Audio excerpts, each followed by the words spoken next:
only wants you to make good beer and have fun hanging out with your friends. Here's Dono.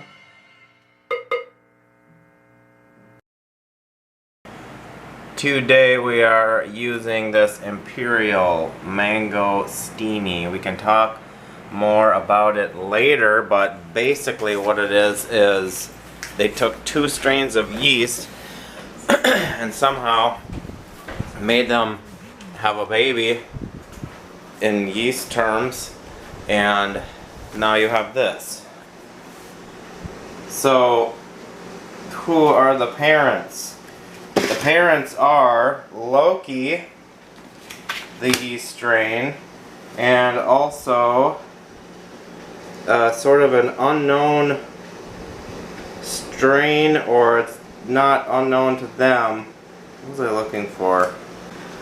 I was looking for the temperature. I don't see it here. I think I'm almost certain it's said to be able to go up to 90, and we're, oh brother, it's gonna be a heat wave here for our state. Upper mid 90s today, maybe 100 tomorrow, which is, as you guys know, you guys live in hot places, some of you, it's awful hot. So we're gonna try this. We will see what we get from the yeast. The other sort of kitchen sink aspect is I'm kind of not able to get a lot of ingredients at the moment, and the reason is because Northern Brewers closed their retail locations. You probably heard about this. And it only affects a minority of brewers, because the vast majority of people actually, apparently, mail order, so that's fine, but for them, but you know, it's going to be a big change for me. So I just did this blending blonde with the stuff I had on hand. I just got this yeast and these hops from Chip. The hops are, the story behind this, there was a hop farm called the Mighty Axe, and I guess I think the Northern Bird of the spelling here is supposed to be Arctic, and Jammy Dank AF IPA. So I have 3 ounces of this. I have 2 here. I have 1 out in the garage. They are a little bit old, according to Chip, but they've been in the freezer, so we're just kitchen sinking it. The grain is 12 pounds of pills, 28 grams or 1 ounce of chocolate rye, just so it's not another completely 100% pale beer like I've been doing. Got I had like 7.34 gallons, something like that. I forget what I wrote down, so I'm gonna reduce. I would put 7.3 gallons, so that's, to get down to 5 is almost 2.5 gallons of evaporation.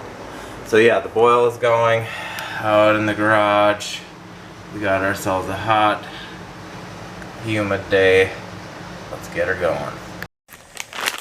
Alrighty, it's been an hour. Here goes 1 full ounce of these Arctic. And then here is the remaining ½ ounce from the bittering edition. Oh, I have a gate crasher. What else? So the idea is to give it 15 minutes, and it should be getting some additional bitterness from this process. I mean, we all know now that it really does get some bitterness just from this post-boil hop stand. So after 15 minutes, we're gonna, now what? Beans? Yellow tomatoes. Oh, yellow tomatoes. Anyway, you know how I like to do my plant check-in. So here's my 10-foot tall plant now, and then I got some good sunflowers, although I'm not really sure what kind of seed situation I got. I do see some, but they're smaller than they were a couple years ago, but I might take at least one of these heads in and let it dry and see if I can get some seeds. One thing I just thought of right now is one reason you wait 15 minutes is not only to get some effect, but also to let this stuff cool down a bit. It's said that if it gets down to 180, it's less able to get bitterness out of hops. But then I realized it's hot, It's already 89 in my garage, so anyway, it's just not going to cool down as much as in a cooler time of year. However, it is down to about 190, and I'm not about to like let it sit here for longer and longer and longer. So here goes the second hop stand edition. I hope these hops are not too old. I'll capture the description here that I can refer back to. But yeah, so now I'll give it another 15 minutes and we'll chill this down and get the yeast in there. About to wrap this up for today. So that's the color of the hydrometer sample with 1 ounce of the highly kilned malt. I do think it is the tiniest bit darker than if I didn't put that in there, but that's kind of what I was going for. And it is right about 1060, which is what I hope for. The other thing is I did get that 7.3 gallons down to about 5, right on the money, which is nice. Not doing extra aeration, although I do pour the wort into this funnel through a strainer, so it gets poured, it gets some aeration. But I'll get this buttoned up, take the official gravity reading, bring it upstairs to my kitchen, which is going to be in the upper 70s. Just a quick update, it's the next morning, it's fermenting away. The temperature gun says it's 80. This says it's right at the top of that high upper 70s range. So yes, it is off. I probably am not going to try to make it go any higher than this. My house is like 77-ish, and so with this covering it and generating its own heat, it will probably stay around 80.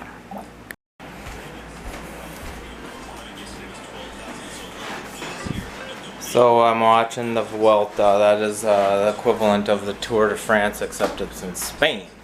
That's the last Grand Tour to happen of the season. But the main thing I came to say is I came back from being out doing things throughout the day, and this thing, first of all, you walk in the house and you just smell it because it's upstairs here in the kitchen. But I did the old gun and I saw that.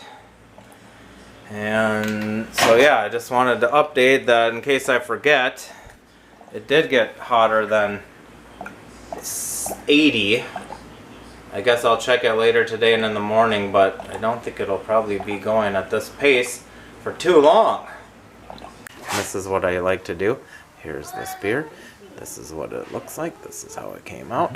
Yada blah blah blah blah. Okay, so for the statistics, you know, I think I said in the opening video that we were going to talk even more about the Mangosteeni yeast. And I don't know if I looked up too much more information than that than I already gave in the intro, but we can go over that briefly. This beer was brewed on September 2nd, and it was hot. And I watched my intro video, and it was like maybe 90, 95. Oh, yeah. It got up to 100. That was like this early September bullcrap where we had like too much nice weather.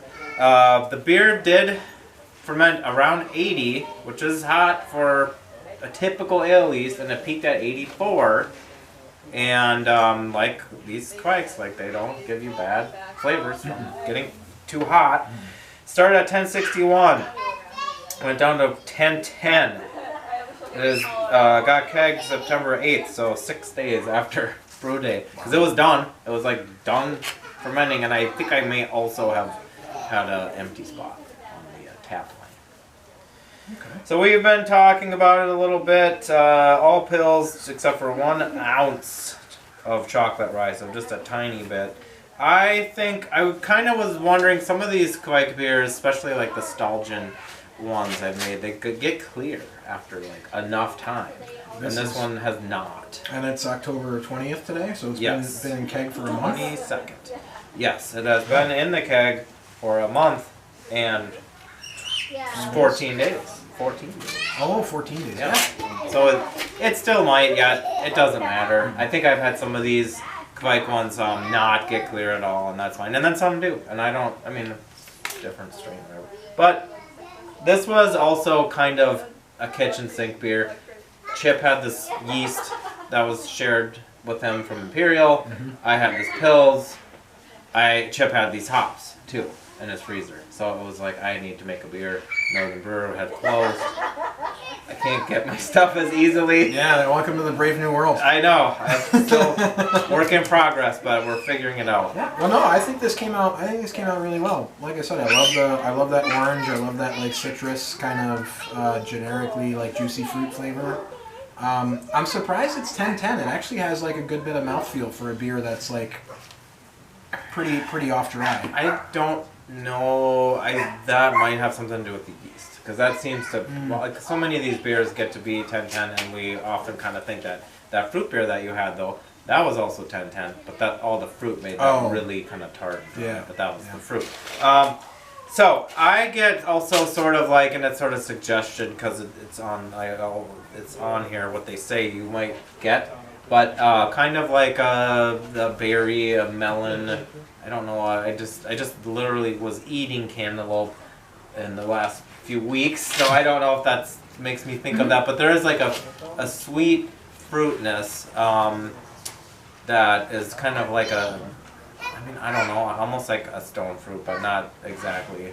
But I also think there's like this pininess from, I think, the hops. Yeah, and you know what? Like, I did notice some peach. Like, when you first poured it, like, my initial aromas were very peachy, so I could see the stone fruit. I think it, so for the Mangosteeni, what Imperial says, ripe tropical fruit, strawberry, and then lychee, which I mean, I don't know if I can pick that out of the lineup. I don't, yeah. Strawberry, though, I think my mind when I read that, and then I don't know if it's the hops, because the hops are said to be orange and jammy, and if you think of jammy, you might think strawberry or raspberry or although as this berry. I am picking up a little bit of the dank notes from the hops too. Like it's starting to track a little. Oh, geez, you are there? Yeah. The dank notes? Yeah. I know that's funny. They put dank AF like on the package. Parental warning. I guess, right. Well, it was abbreviated. Explicit description. Yeah. I guess you can't even get these hops anymore. You can at some point. I don't know if it's seasonal, if it's currently available, but you may be able to get this Mangosteeni again, or they'll do things like this again. And I think the point is, it is nice to be able to ferment hot, and or if it's a hot time of the year, you don't have temperature control. I like that, and I think it attenuates well, and it gives okay result. I mean, if you're trying to, you're not gonna make the best like German Pilsner with a kveik, even though people do it. But if you have a beer that has a kind of a lot going on with the hops anyway, and like I think Mangosteeni, they even say like good for IPAs. Like okay, sure, because you're getting some of these hoppy-ish flavors anyway from the yeast that can go with. Well, of your choice. For kind of a MacGyver beer that you turned around in 6 days, this is really good. I mean, is it like? I mean, you cobbled together ingredients with the hops, even with a little bit of age on them. They were, yeah. And you made a beer in 6 days. Yeah. That is like a totally serviceable pale ale. Is it the most beautiful thing? That's a little hazy still, but I mean, does it taste good? Hazy, bro. No, well, I appreciate that, and that's a kind of a running theme in my videos, especially the last couple of beers when Northern Brewer was closed. And it's like, oh, I have this, Chip has that, and I can put this together, and I just want to make a beer. And will I try to make this exact beer ever again, even if I could get some like similar hops? I don't know. That's not really the point, right? It's just having fun. That's what homebrew is and making beer. Yeah. Well, anyway, I don't know if I introduced you. This is Chuck.